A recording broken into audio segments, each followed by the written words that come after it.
He was once the kindest special great sorcerer in history, yet overnight, he slaughtered all 112 innocent villagers. Not even his own parents were spared. His closest friend now stood against him, and Jujutsu High sentenced him to death. He used to believe protecting the weak was a sorcerer's only purpose, but then the Star Plasma Vessel incident happened. Geto witnessed Riko Tengen die right before his eyes, and those ignorant non-sorcerers, they were actually celebrating her death. Sure, they'd been brainwashed by someone behind the scenes, but the empty, vacant look in those cultists' eyes, it was truly sickening. From that moment on, he kept asking himself over and over, protecting these ignorant non-sorcerers, what's the point? After the Star Plasma Vessel incident ended, Gojo successfully awakened his limitless technique, becoming the strongest of this generation. But what about himself? He already lost sight of his original beliefs, just numbly going through missions alone. Cursed spirits kept spawning like maggots, and Geto's job was to exorcise them, absorb them, then exorcise more. An endless cycle, but nobody knew. Cursed spirits tasted like swallowing a rag soaked in vomit, just as revolting. He'd also questioned himself countless times. Everything he was doing, what was it all for? Yet, those cultists' empty, vacant stares kept resurfacing in Geto's mind, becoming a nightmare he couldn't shake. All that pent-up emotion finally crystallized into one despairing curse.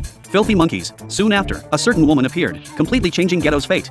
Her name was Yuki Tsukumo, also a special grade sorcerer of this era, but as a special grade, she never took on exorcism missions, always operating overseas. Yuki's philosophy was completely different from Jujutsu High's exorcism approach. She wanted to solve the problem at its root. Everything ultimately stems from humanity's negative emotions. There are two ways to completely eliminate cursed spirits. First is to remove all cursed energy from humans. Second is to let all humans freely control cursed energy. In simple terms, if everyone becomes a sorcerer, curses won't appear anymore. Hearing this, Geto suddenly understood, since the second method was basically impossible. But if he just killed all the non-sorcerers, wouldn't that easily accomplish the first method? In that moment, a dark seed quietly took root in his heart. Soon after, fate played another cruel trick on him.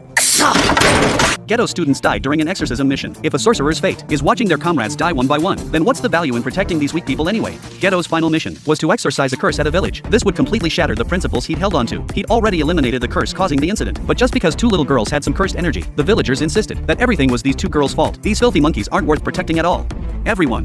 Let's talk outside. According to Jujutsu High's investigation, in one night, all 112 villagers were killed. Nobody knows exactly what happened, but from the evidence left at the scene, everyone died by Geto's cursed spirit manipulation.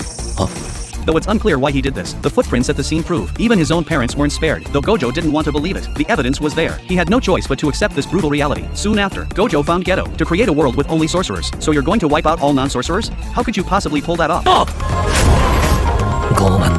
If it were you, you could do it, right? You can do it yourself. Yet you're telling others it's impossible no matter what. If I could be like you, with enough power to kill all non-sorcerers, then this crazy ideal could become reality. Gojo thought Geto had completely lost it. He immediately took his limitless stance. But 3 years of friendship, how could he just let that go so easily? Soon after, to collect curses and money, Geto gradually took over the Star religious group. Anyone who opposed him was killed without exception. Geto seized complete control through sheer violence and bloodshed, becoming the most evil curse user in the Jujutsu world. The timeline returns to the present, with Itadori, Fushiguro, and Kujisaki calling out to him. Gojo slowly wakes from his seat. And with that, the hidden inventory arc concludes. The Shibuya incident arc is about to begin.